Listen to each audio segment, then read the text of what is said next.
Welcome to the channel The Glee Group of Learning English Easily. আমি রাজেশ আজকে নিয়ে এসেছি ক্লাস 11 সেমিস্টার 1 এর একটি প্রোজ সিস্টার নিবেদিতার the Swami and mother worship line by line analysis part 1। চলো শুরু করা যাক আজকের ক্লাস।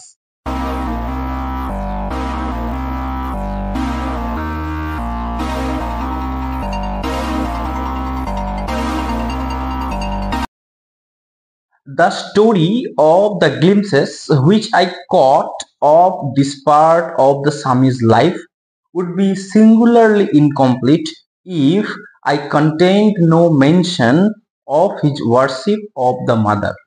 যদি আমি স্বামীজির জীবন সম্পর্কে আলোচনা করতে গিয়ে মায়ের পূজা বা মাতৃপূজার কথা উল্লেখ না করি, তাহলে স্বামীজির জীবনের বেশ কিছুটা অংশ অধরা থেকে যাবে বা অসম্পূর্ণ থেকে যাবে।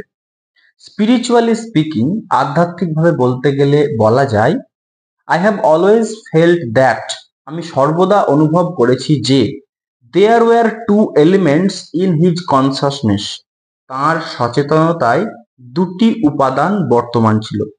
আনডাউটেডলি হি ওয়াজ বর্ন এ ব্রহ্মজ্ঞানী, নিঃসন্দেহে তিনি জন্ম থেকেই ছিলেন একজন ব্রহ্মজ্ঞানী।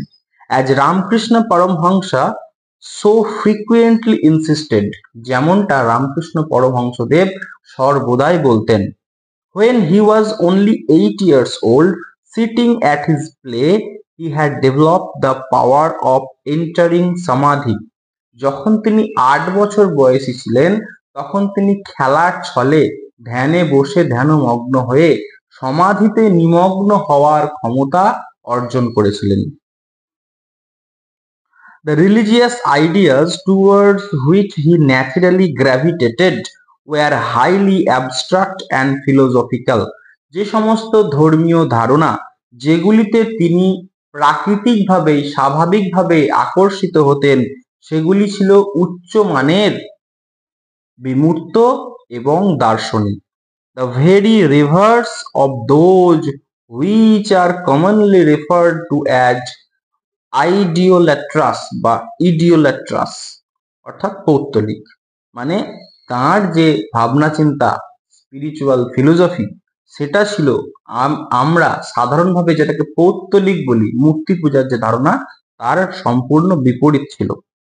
In his youth, and presumably when he had already been some time under the influence of Sri Ramakrishna, তার যৌবনকালে এবং সম্ভবত রামকৃষ্ণ পরমহংসদেবের সংস্পর্শে এসে কিছুদিন কাটানোর পরে, he became a formal member of the সাধারণ ব্রাহ্ম সমাজ, সাধারণ ব্রাহ্ম সমাজের একজন সাধারণ সদস্য পদ গ্রহণ করেছিলেন।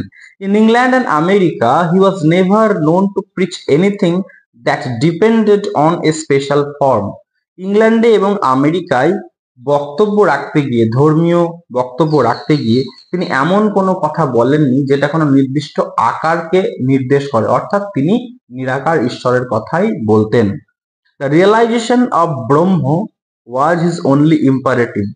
ব্রহ্মের উপলব্ধি ছিল তার একমাত্র লক্ষ্য। The অদ্বৈত philosophy his only system of doctrine. অদ্বৈত দর্শনই ছিল তার শ্রেষ্ঠ মতবাদ। The Vedas and Upanishads his sole scriptural authority. বেদ এবং উপনিষদ ছিল তার প্রামাণ্য গ্রন্থ, বা যে গ্রন্থগুলির সাহায্যে তিনি ধর্মীয় জ্ঞান লাভ করেছিলেন এবং ধর্মীয় জ্ঞান প্রচার করতেন, সেই প্রামাণ্য গ্রন্থ হলো বেদ এবং উপনিষদ। লাইনে লাইনে কিন্তু এমসিকিউ এর জন্য কোশ্চেন ঠাসা আছে, লক্ষ্য রাখবে। নেক্সট প্যারাগ্রাফ, দ্য টেরিবল মানে ভয়ঙ্করী। And yet side by side with this, অর্থাৎ তার স্পিরিচুয়াল যে ফিলোসফি, বেদ উপনিষদের কথা, সেগুলো ছাড়াও তার পাশাপাশি it is also true that, এটাও সত্যি যে in India the word mother was forever on his lips, মা শব্দটি সবসময় তার ঠোঁটে লেগেই থাকতো। হি স্পোক অফ হার, তিনি তার ব্যাপারে কথা বলতেন। এখানে হার শব্দটিতে এইচটি বড় হাতের রয়েছে, কারণ এখানে মা কালীর কথা বলা হচ্ছে, দেবী কালীর কথা বলা হচ্ছে, এবং তিনি একজন দেবী, তাই তার প্রোনাউনের ক্ষেত্রেও এইচটা বড় হাতের ইউজ করা হয়েছে। As we of one deeply familiar in the household life, আমরা আমাদের সাংসারিক জীবনে কোনো গভীর পরিচিত ব্যক্তির সম্পর্কে যেভাবে কথা বলি, তিনি মা কালীর সম্পর্কে সেরকমই কথা বলতেন। হি ওয়াজ কনস্ট্যান্টলি প্রিঅকুপাইড উইথ হার। তিনি সর্বদাই তাঁর চিন্তায় বিভোর হয়ে থাকতেন। Like other children he was not always good. অন্যান্য বাচ্চাদের মতোই তিনি সবসময় কিন্তু ভালো হয়ে থাকতেন না। সামটাইমস হি উড বি নটি। কখনো কখনো তিনি খুব দুষ্টুমিও করতেন, অ্যান্ড রেবেলিয়াস, বিদ্রোহীও হয়ে উঠতেন। বাট অলওয়েজ টু হার, কিন্তু সর্বদাই ছিলেন দেবী কালীর প্রতি নিবেদিত। Never did he attribute to any other the good or evil that befell. ভালো বা খারাপ যাই ঘটুক না কেন, তিনি কখনো কারোর উপর দোষ চাপিয়ে দিতেন না বা কাউকে দায়ী করতেন না।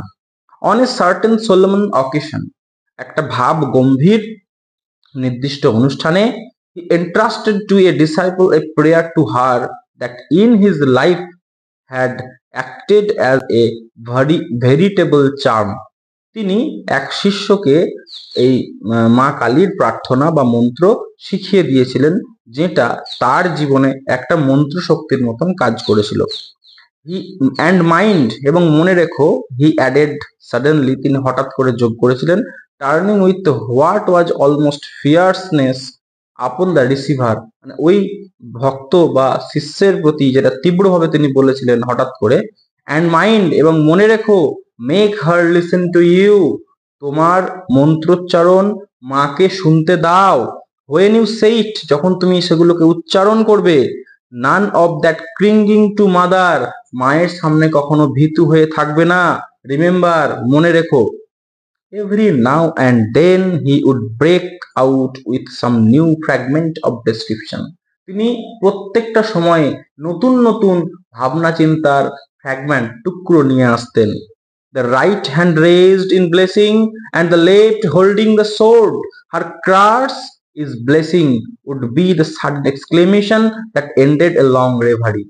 একটা দীর্ঘ ধ্যানের পরে হঠাৎ করে ধ্যান ভেঙে তিনি বলতে শুরু করছেন, Vivekananda, the right hand raised in blessing, ডান হাত আশীর্বাদ দিতে উদ্যত। The left holding the sword, বাঁ হাত খড়গহস্ত। হার কার্স ইজ ব্লেসিং, তার অভিশাপই হলো আশীর্বাদ।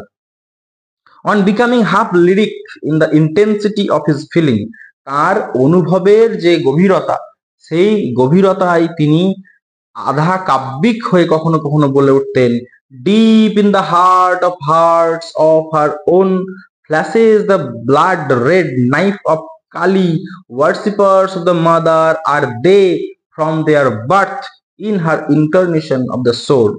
অর্থাৎ হৃদয়ের অন্তঃস্থল থেকে যে বা যারা মায়ের কাছে অর্পিত হতে পারবে, যাদের মনের মধ্যে ভেসে উঠবে সর্বদা মা কালীর রক্তরাঙা লাল খড়গ, তারাই হয়ে উঠবে মায়ের আসল পূজারী।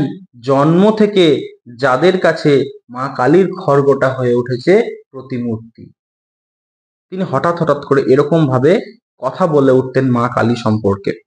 From him was gathered in such moments as these, এই ধরনের টুকরো টুকরো মোমেন্টগুলি থেকেই জোগাড় করে গুছিয়ে নিয়ে almost every line and syllable of a certain short psalm called the voice of mother, which I wrote and published about this time.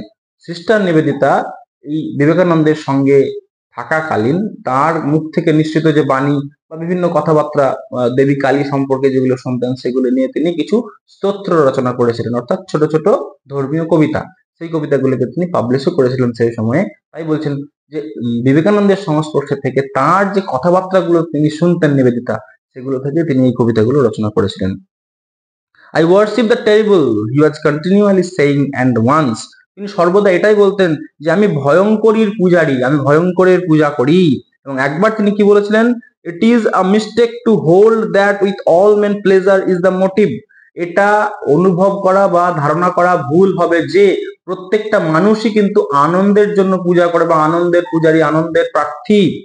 Quite as many are born to seek after pain, এমন অনেক মানুষ আছে যারা জন্মগ্রহণই করেছেন যন্ত্রণাকে খোঁজার জন্য, ব্যথাকে খোঁজার জন্য।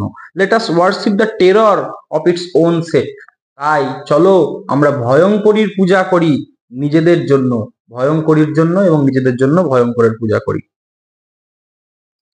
নেক্সট প্যারা, নো ডেভিল ওয়ার্শিপ, অর্থাৎ কোনো শয়তানের পূজা নয়।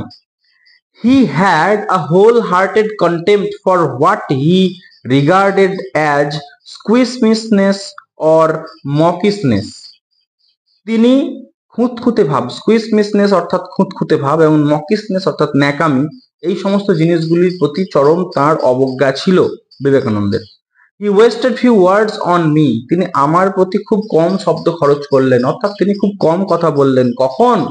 when I came up when I came to him with my difficulties about animal sacrifice in the temple, যখন আমি মন্দিরে পশু বলি নিয়ে কথা বলতে গেলাম তখন he made no reference, তিনি কোনো রেফারেন্স উল্লেখ করলেন না, as he might have done, যেটা তিনি করতে পারতেন, to the fact that, এই ঘটনার যে most of us, আমাদের অনেকেই, loudly as we may attack this, মানে যারা এই বলি প্রথার বা পশু বলি প্রথার উচ্চ স্বরে আক্রমণ করি, তারা হ্যাভ নো হেজিটেশন, কোনো হেজিটেশন থাকে না, ইতস্তত ভাব থাকে না, in offering animal sacrifice to our selves, অর্থাৎ নিজেদের জন্য যখন আমরা অ্যানিমাল স্যাক্রিফাইস করি, অর্থাৎ আমরা নিজেরা যখন মাংস খাওয়ার জন্য পশুদেরকে হত্যা করি, তখন আমাদের কিন্তু এই কনসাসনেসটা তৈরি হয় না যে animal sacrifice in temple is not entertained.